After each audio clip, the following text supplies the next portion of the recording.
अली जैदी ने हमें ज्वाइन किया है। बहुत शुक्रिया अली जैदी साहब। क्या कहिएगा, जिस तरह से आज पुलिस और एंटी करप्शन ने चौधरी परवेज लाई के घर पर कार्रवाई की है, उनके घर के दरवाजे तोड़ दिए गए, दीवारें फलांग के अंदर दाखिल हो गए, और ये भी जानने के बावजूद कि कोर्ट से उन्हें बेल हासिल है और परवेज लाई साहब अपने घर पे मौजूद नहीं है, तो फिर किस वजह से ये कार्रवाई की गई?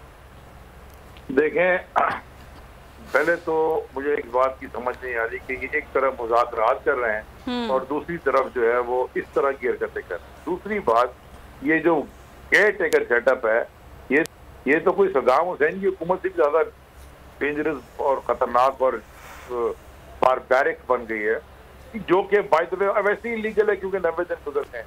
और ये औरतों घर में उठा के उनको अरेस्ट करके ले जाना किसी के, कि परवेज अली घर पे APC से गेट तोड़ दिया, ये कुछ क्या, इससे मेरी तो समझ में नहीं आ रही है पाकिस्तान को किधर धकेलना चाहते और या किधर धकेल दिया है।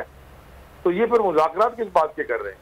अब मुझे एक बात और सवाल मेरा है, इसी गेट को चौधरी शुजात और उनके बेटे जो आज एक फेडरल मिनिस्टर है वो भी इस्तेमाल करते हैं। तो मैं ये भी पूछना चाहता हूँ कि सियासी इख्तलाफात क्या इतनी गहरी खानदानी दुश्मनी बन गई है कि एक दूसरे के घरों के गेटों पे जाए और उनकी तरफ से तो कोई मजम्मत भी नहीं आई?